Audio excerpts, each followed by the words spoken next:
Good morning, everyone. Welcome to Unity. I'm Reverend Marla Mason. I am so thrilled to welcome you to our online format this morning. Unity is all about waking up. We are here to awaken people so that we can be about making the world a better place for everyone. We have a special morning lined up for you. I think you're going to love it. Rabbi Ted Falcon is our guest speaker. Here in April, we're introducing a new series called Bright Beginnings. And Bright Beginnings is about how do we use the circumstances in which we've been placed to learn and grow and to evolve, because that's the only way things change. That's the only way things change for the better, is when we learn and grow and use the experiences of our lives to evolve us, to open us more fully to the truth of who we are. And particularly here in April, we have the themes of Passover, of Easter, we have Ramadan. We're going to talk about Ramadan in a couple weeks. These notions of leaving behind the old and being born into something new, being resurrected into something new. And in order to do that in a way that is peaceful and graceful, we have to embrace these opportunities. And that's why I like to think of them this month as bright beginnings. How do we make re-beginnings bright beginnings? As I mentioned earlier, we have a guest speaker today, Rabbi Ted Belkin. He is long a friend of Unity. We are so grateful to welcome you into our community. Let's just kind of give him a hand. And we also, it's a big morning here at our center. There's a lot going on. We have our gathering here that we are in the midst of, that we are just beginning here right now. We also have our first online Unity Kids, and that's happening at about 11:40 when we have completed here. We'll take just a little bit of a break, and then at 11:40, our Youth Programs Director, Sabrina McFadden, is going to launch our first online Unity Kids. That'll be somewhere around 20-25 minutes. And then after that, immediately after that, is our regular first Sunday of the month Q&A, which we are doing online for the first time. So it's a big morning. Feel free to stick around and enjoy the Unity Kids lesson. I'm sure it will be fun for all of us, because, you know, sometimes it's best to go back to the beginning. And be as little children as Jesus taught us. And so feel free to stick around for that, or just stay online and wait for the Q&A. If you are a parent, gather up your kids and bring them on over at 11:40 for our first Unity Kids online. I want to, before we dive in, I want to make sure that everybody knows that you can chat. If you move your cursor across your screen, you will see a little button at the bottom that says chat. Feel free to click on the chat button, and you can chat either privately with someone or to the entire group. Please feel free to do that. You can also, as we're moving through, I just want to make sure everybody knows you have two views. If you move toward the top right-hand corner of your screen, you can choose either speaker view or gallery view. And if you choose gallery view, you can see us all. And if you choose speaker view, whoever is talking will be large on your screen. So I want to make sure that everybody has access to that.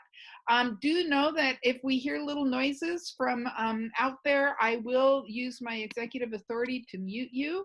I know sometimes we don't realize that we're making noise, and our microphones are pretty sensitive. So I think that's all I've got in logistics right now. We have a new affirmation for the month of April. I'm going to read through this once, and then I'll invite you to join me with conviction. I am open to powerful, positive changes in my life, claiming the highest expression of who I am. I release that which no longer serves, and I claim my greatness now, and so it is. And so wherever you are, I invite you right now to join me with conviction. I am open to powerful, positive changes in my life, claiming the highest expression of who I am. I release that which no longer serves, and I claim my greatness now. And so it is. Beautiful. Thanks, everybody. For the first time this morning, we have the opportunity not for the first time ever, but for the first time online, we have the opportunity to hear our beloved Becca Palm. She's got a couple songs for us today. And so I'm going to just turn things over to Becca. Welcome, Becca. Good morning, everybody. I miss you. I love you. It's so happy. It's so great to see all your faces. I'm going to put the and yes, I'm going to sing something for you this morning.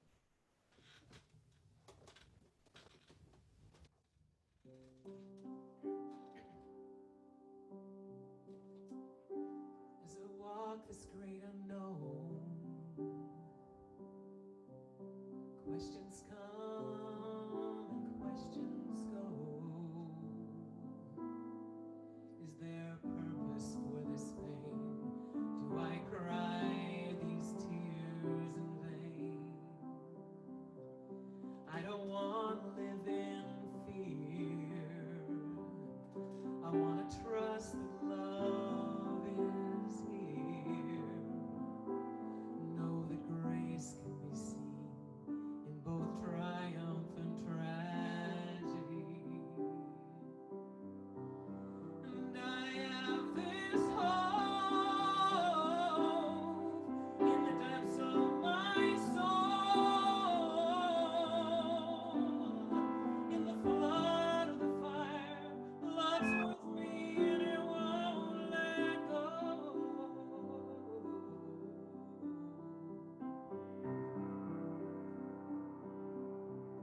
But sometimes my faith feels thin, like the night will never end. Will love catch every fear, or will it just leave me here? I have this hope in the depths of my soul. In the flood of the fire, love's with me and it won't let go. I have this hope in the depths of my soul. In the flood of the fire, love's with me and it won't let go. Whatever happens, I will not be afraid. 'Cause God is closer than this breath that I take. And when I need it, I just call out love's name. I remember we are one in the same.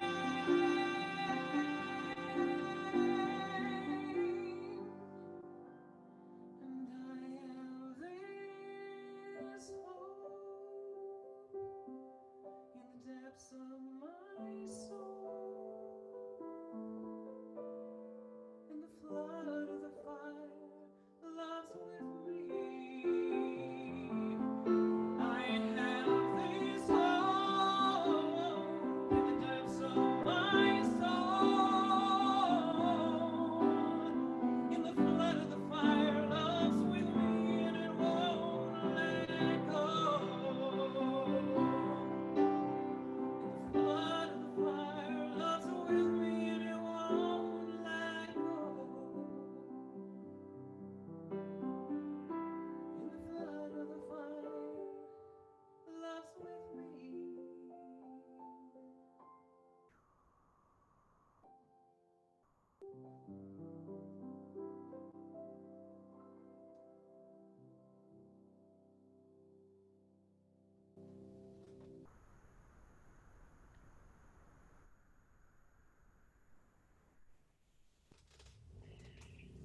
Thank you, beloved Becca.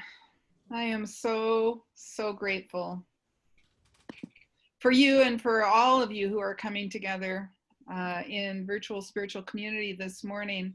I'm also really grateful for this next guy. Rabbi Ted Falcon has not just been a friend to our community for many, many years, but he's also been a great teacher for me. He opened my heart to a new way of looking at who I am and how I came to be. And so I'm just going to turn it over to you, Rabbi Ted, and let you do your thing. Go have fun.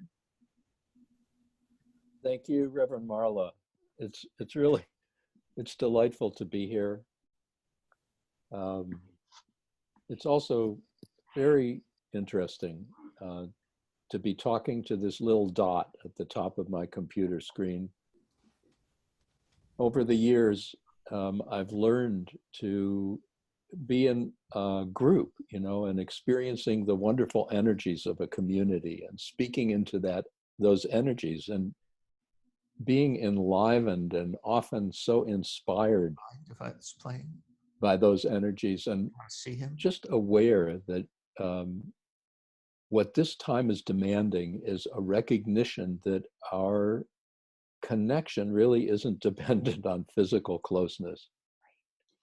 And we have really the privilege of meeting in this way, and just honoring that there is that which is always connecting us.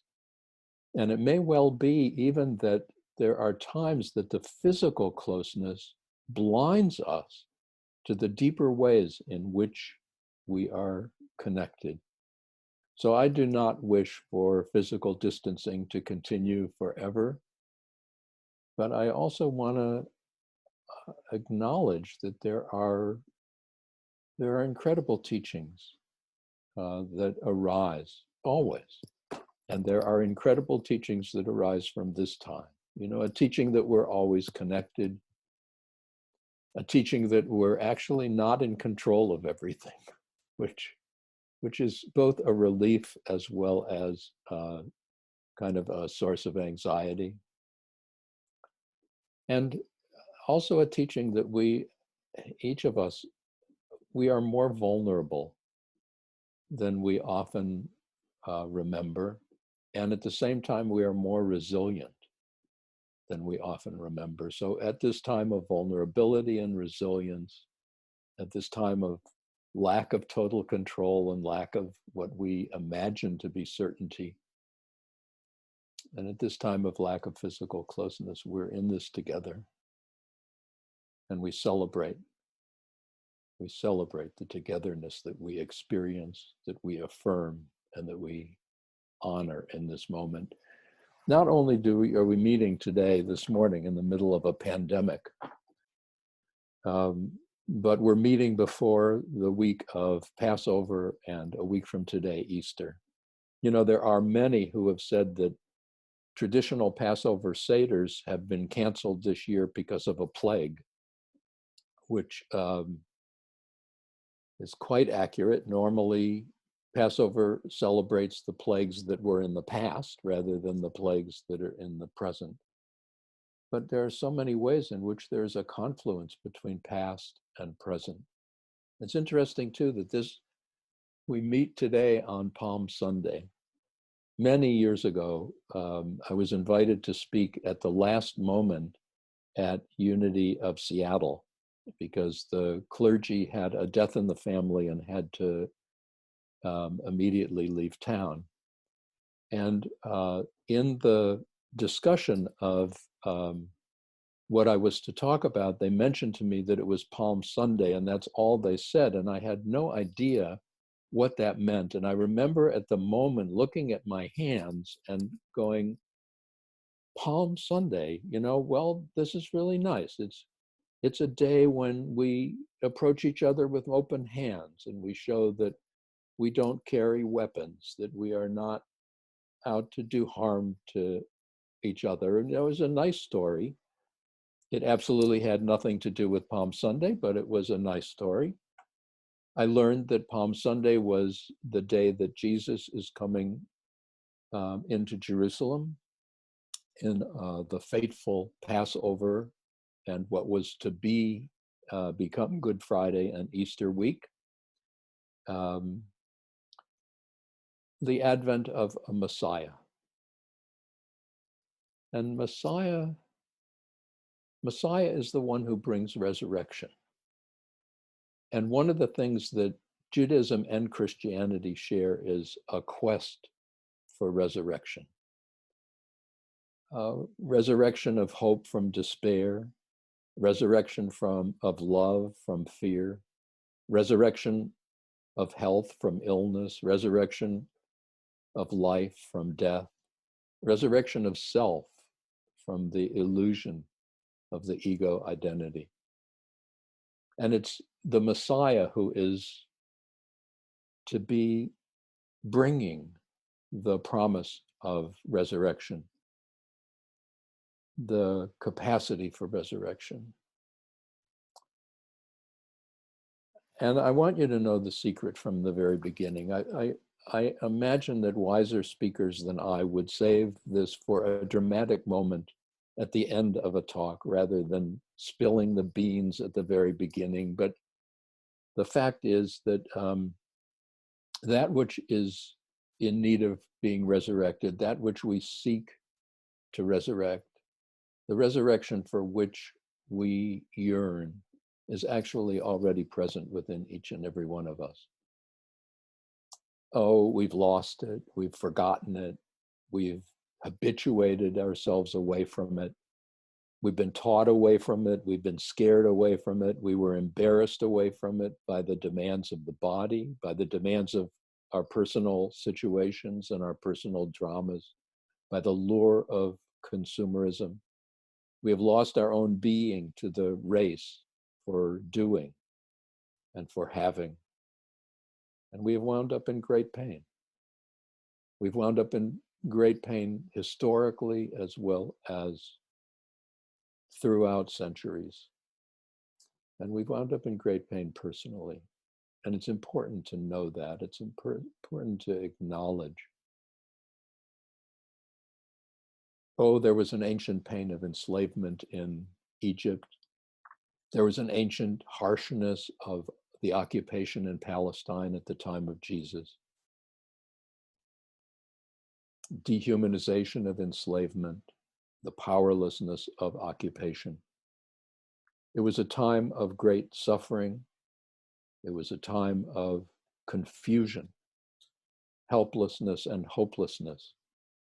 It must have appeared in those times as if all was lost.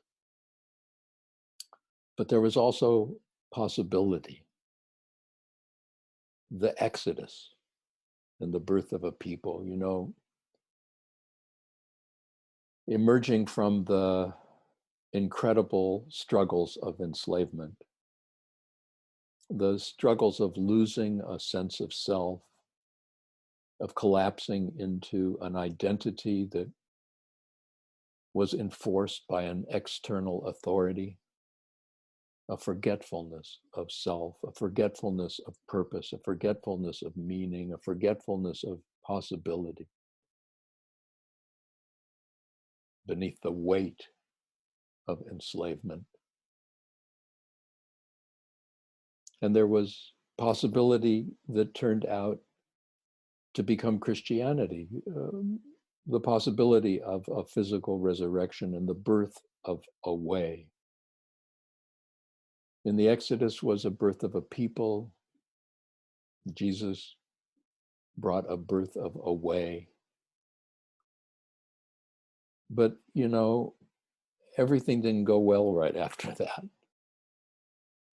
Like one would say, okay, now we're free from enslavement. Now we're free from the bondage of external occupation to an awakening to a deeper internal reality. And of course, what came after that was incredible uncertainty and doubt. The Hebrew people wound up in the wilderness with such complaints. I mean, yes, we're out of enslavement, but now we're into a land of uncertainty, and we're in a land of doubt, and we're in a land of confusion. And time again, we argued, listen, let us go back to Egypt. Let's go back there. We knew where our meals were. We had fish and we had meat, and we had 3 meals a day or whatever passed for that in those days. Enslavement really wasn't so bad because there was a predictability, and there's nothing that the ego loves more than predictability. We really don't like surprises. And Moses and Aaron and the other leaders of the people are trying to get folks focused on what's important and what's possible. And there is just this dragging down through fear and the unwillingness to allow the uncertainty of the time to give birth to that which needed to be realized, needed to be found, needed to be celebrated. And the same thing happened within Christianity, within the developing of a tradition based on the way of Jesus.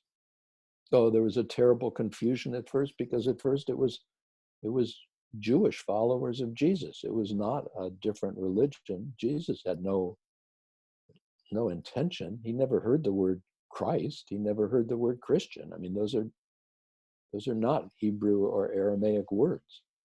Actually, he never heard the word Jesus, because there's no J sound in Hebrew or Aramaic. I mean, this whole thing came later. But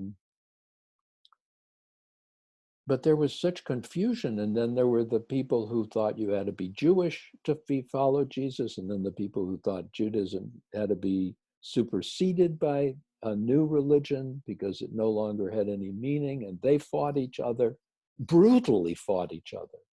And then there was a terrible dilemma. Was Jesus the Son of God, and that would make him subsidiary to God, or was Jesus God, and there were groups that were literally killing each other. I mean, out in the wilderness, not only the wilderness of an ancient desert, between Egypt and a promised land, but a desert of intellectual and emotional confusion and doubt that followed the beginning of Christianity.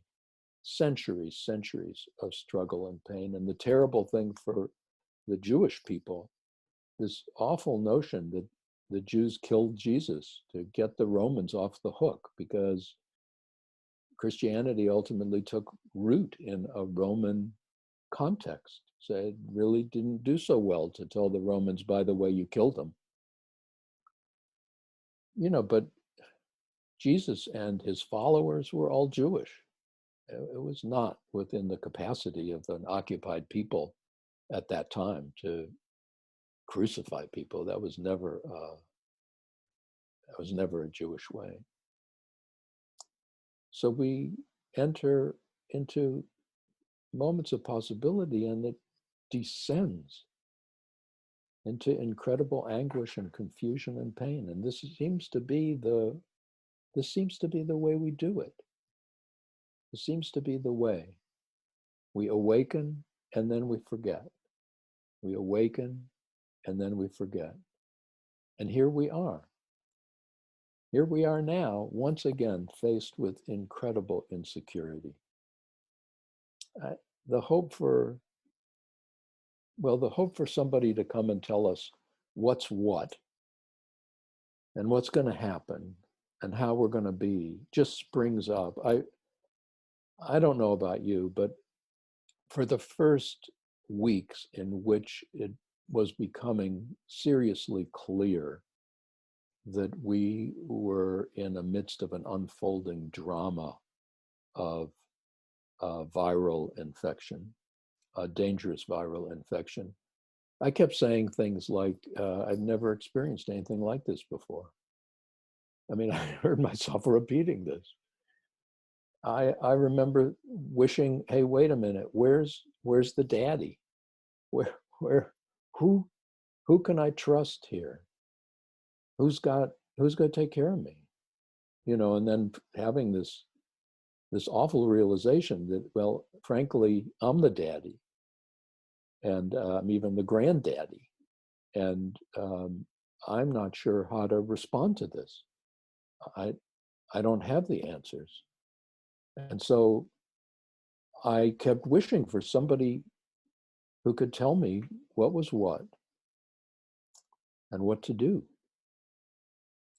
So many conflicting voices. There's still so many conflicting voices.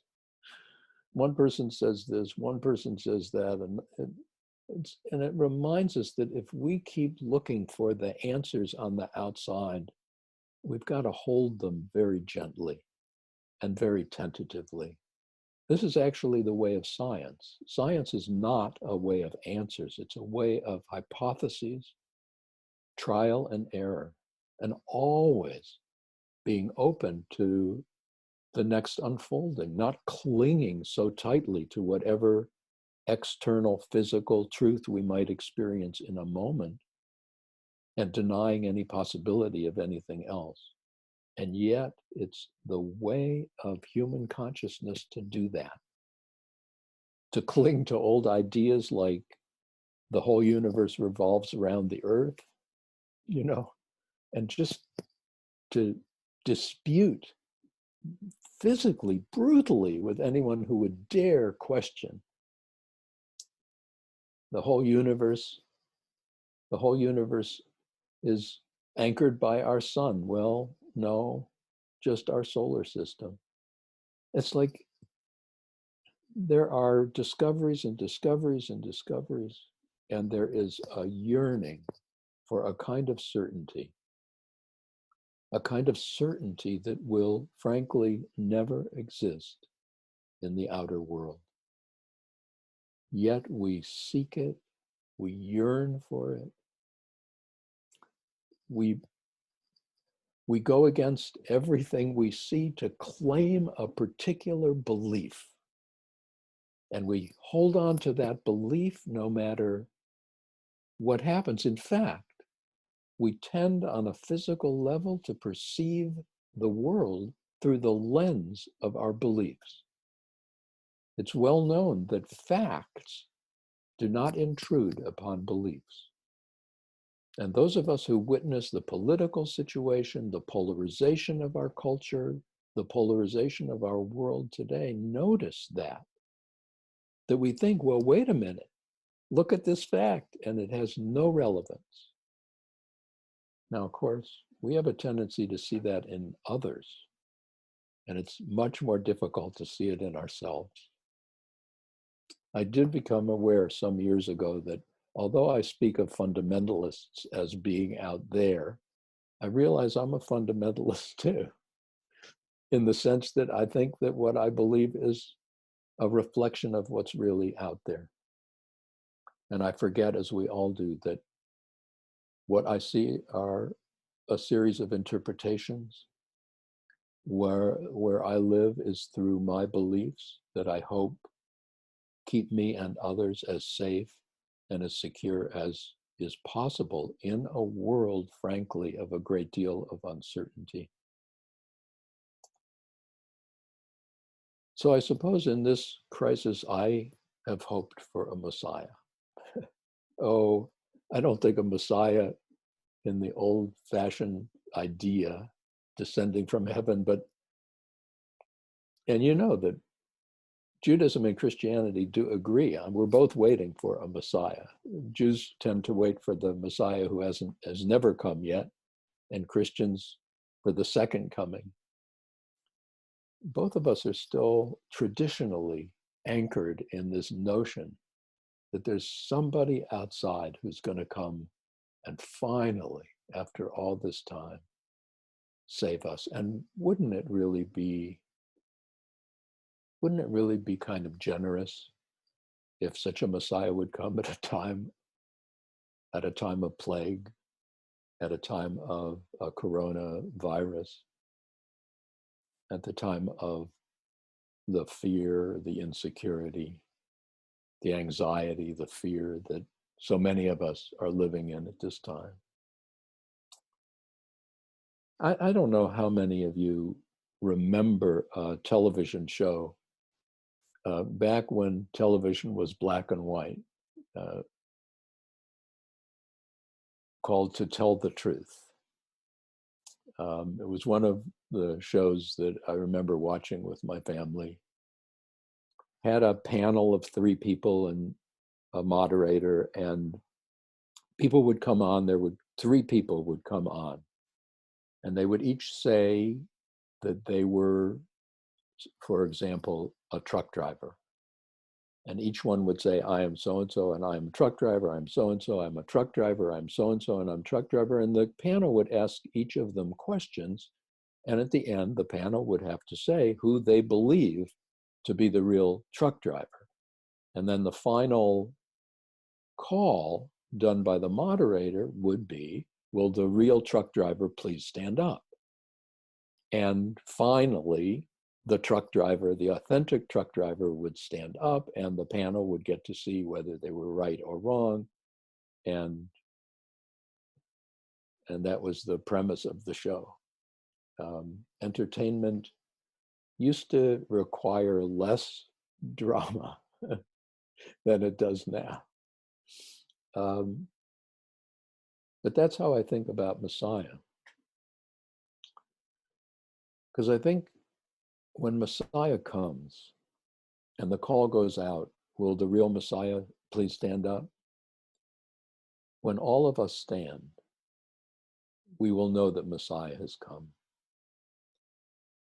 Because as long as we think that the Messiah for whom we wait, the Messiah that's to bring the resurrection of hope, the resurrection of health, the resurrection of life, the resurrection of self, the resurrection of purpose, the resurrection of meaning, as long as we think that the Messiah to bring that resurrection will meet us from the outside, we will never find Messiah, and Messiah will never find us.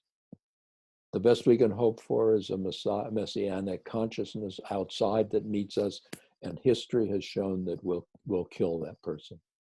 We'll kill him or her until we realize where Messiah lives and where Messiah is to be found, and where the promise and the reality of resurrection always seeks us, always seeks us. So it is critical in such a time as this not to try to ignore the uncertainties, not to try to ignore the fears when they come up, not to try to ignore our anxieties, our aloneness, our loneliness, but in acknowledging them, to allow ourselves to open to a greater compassion. Of course there's fear. Of course there's uncertainty at such a time as this. Of course there's confusion. Of course you're keeping yourself as safe as you possibly can. Of course there are symptoms. Of course. Please remember that most of the people who are afflicted with this virus recover. Please remember. Please remember that there is a security that is yearning to be honored and found within you. Please remember that the life within you is not in danger. The peace within you is not threatened. The purpose, the promise, and the compassion that reaches out to each of us from the source of our own being is profound and real. So I invite you to take a moment now. I invite you, if you feel comfortable, and this time I'm not watching you, I invite you to take a deep breath and let your eyes close and simply allow yourself to feel whatever feelings arise in the moment. Whatever arises in the body, whatever arises in the mind, whatever arises in the heart. It's such a simple practice.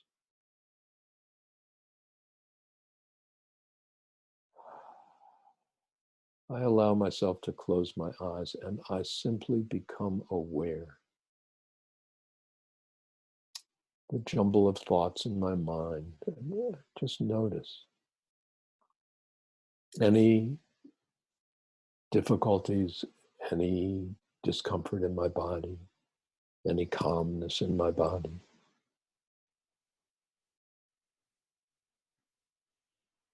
Looking at the feelings, because there are always feelings associated with every thought, with every sensation. And simply noticing. And perhaps imagining that we have a very, very close friend who is sitting with us. And that close friend says to us, whatever you're feeling is okay. Whatever you're feeling is okay.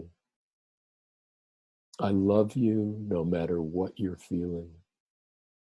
I will stay with you no matter what you're feeling. If you're feeling fear, that's okay. I am here. If you're feeling anxiety or uncertainty, that's okay. I will stay with you.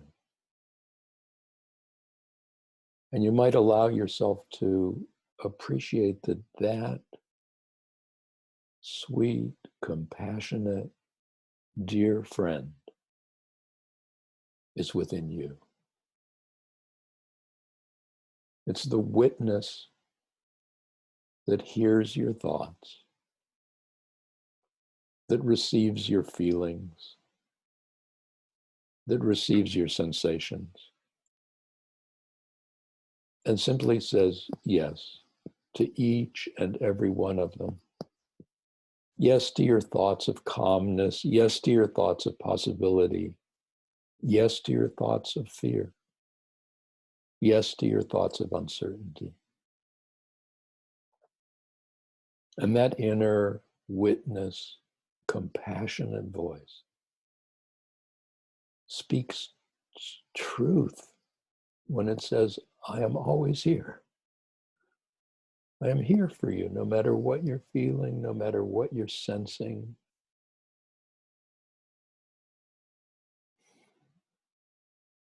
No matter what you're thinking. I know you. I love you. And I am here with you. And then allowing yourself to move even more deeply into the heart of your being. Because there is the one within each of us behind the witness, opening and connecting to a universal, unending source of life, source of love, source of compassion.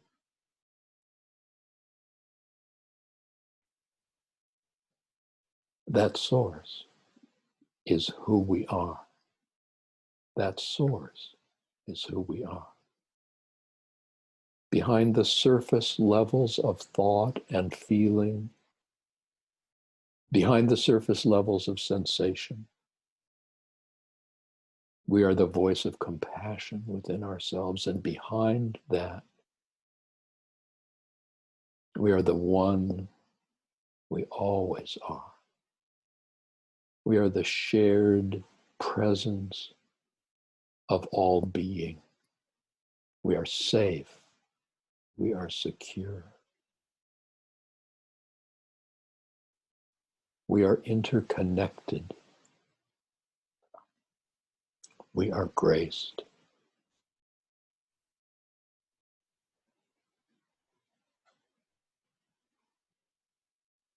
You might allow yourself to use this practice whenever you have moments. If you're anything like me, you will find that even in this time of staying at home, sheltering in place, we're incredibly busy. We're not sitting around and meditating the whole time or writing journal entries or even the next novel or memoir all the time.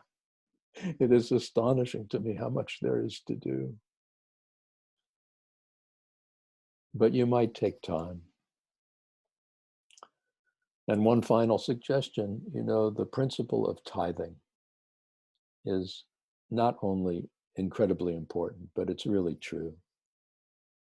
If we want to increase something, we contribute 1/10 of what we have.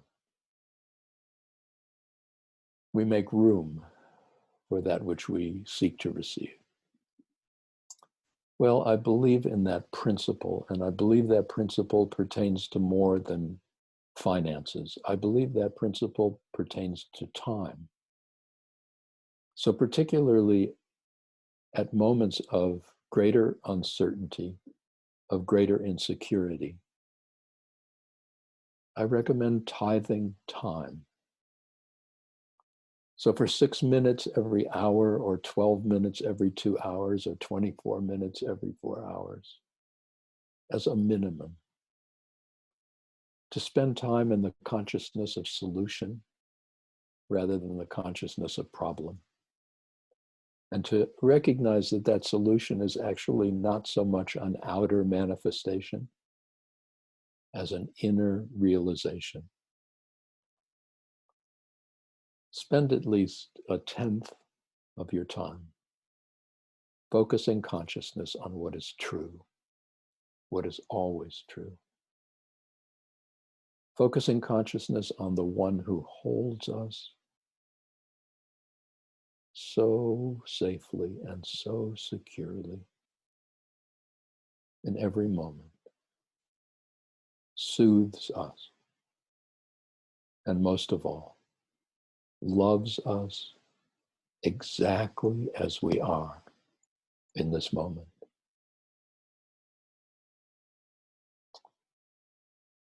It is astonishing to me how connected I feel in this moment to each and every one of you. How privileged I feel to be able to share with you, with Reverend Marla, and the wonderful Unity of Bellevue community that has been very dear to me over these many years. I wish you well. I wish us all the practice of the one we are. Thank you, folks.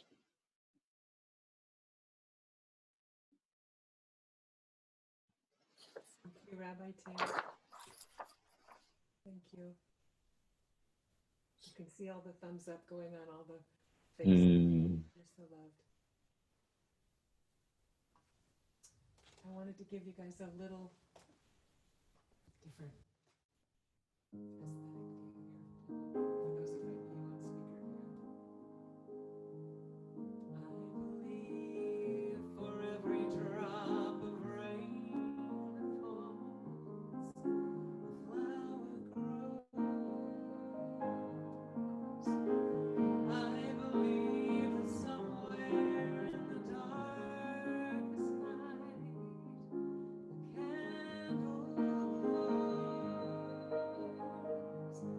I believe for everyone who goes astray, someone will come to show the way.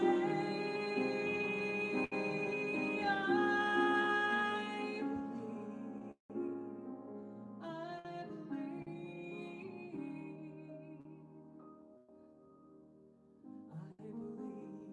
above the storm, the smallest prayer can still be heard. I believe that someone in the great somewhere hears every word. And every time I hear a newborn baby cry, or touch a leaf, or see the sky, then I know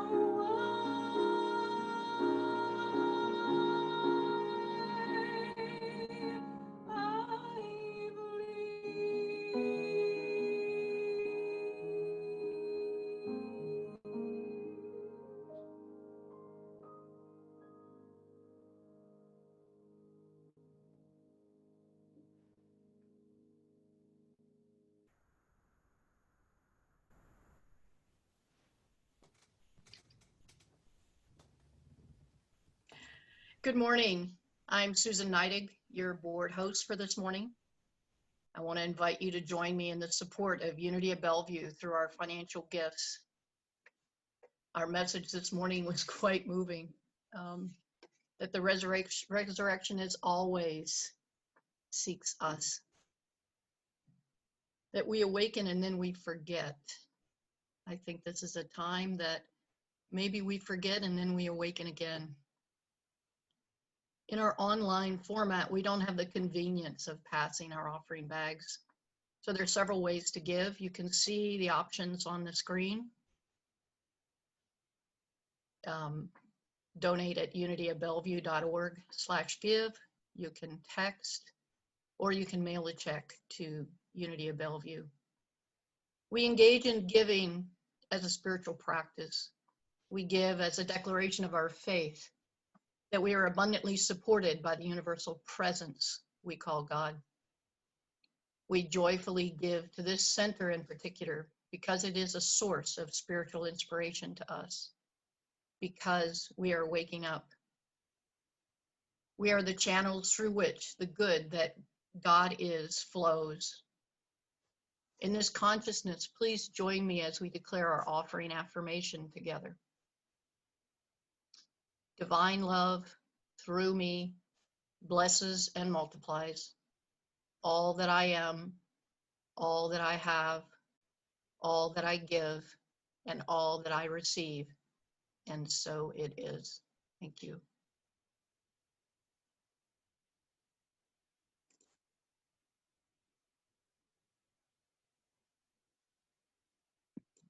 And so I just take this opportunity to speak a word of blessing on these gifts. I give thanks for these gifts. I give thanks for the heart of the giver that has said yes to the divine flow of the universe in them.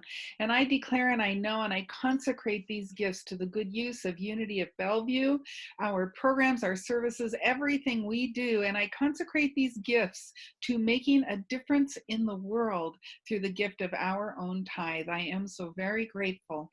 And so it is. Amen. Thanks, everyone. I think Monica has some announcements for us. I do. I have some announcements for you. My name is Monica McDowell Elvig. I'm your center administrator. If you are visiting with us, joining us on our online services, we are so grateful you are with us. We open our hearts to you. We extend all of the love and unity that we are feeling together as we are gathered virtually, and we are graced by your presence. Thank you for being with us. Today we have a couple of things following service. We have Unity Kids that will start at around 11:40 with Sabrina. And then we have a Q&A Sunday at noon with Reverend Marla and board members so that you can ask any questions you have about our practices, our policies, our principles. So stay on this Zoom meeting and one will just follow the other. Our prayer chaplains are wanting to support you during this time. We have 8 prayer chaplains, and if you have any prayer requests, you can go onto our website, unityofbellevue.org/prayer. There's a prayer request form you can fill out, and that will go to our prayer chaplains. You can also email them directly at prayerchaplains, that's one word plural, at unityofbellevue.org. We have, and this is exciting, we have our new online spring classes available for registering.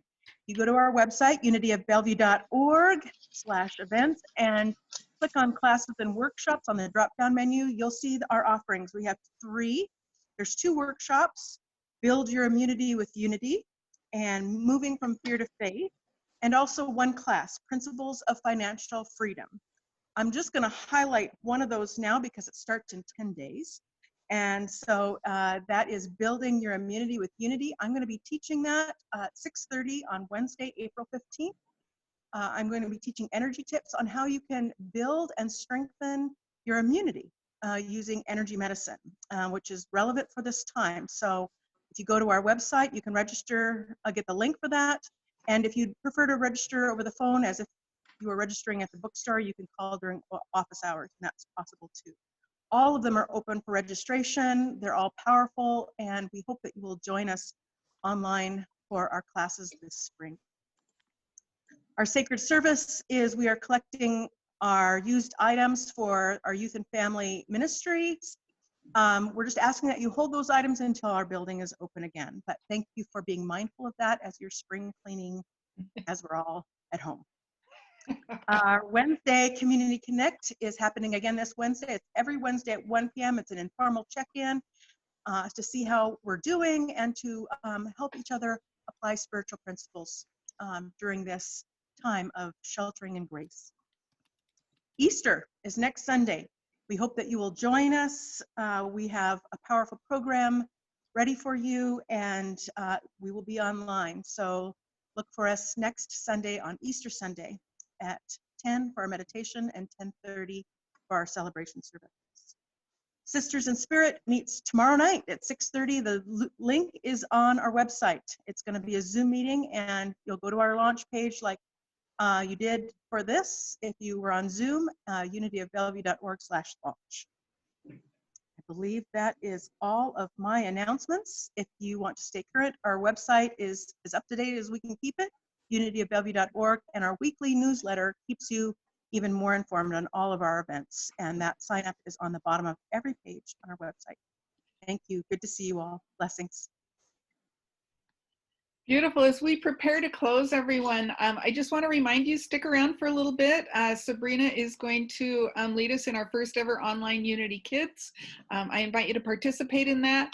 We had been thinking we would start at about 11:40, but we are finishing a few minutes early here. And Sabrina, I just unmuted you because I want to check in with you.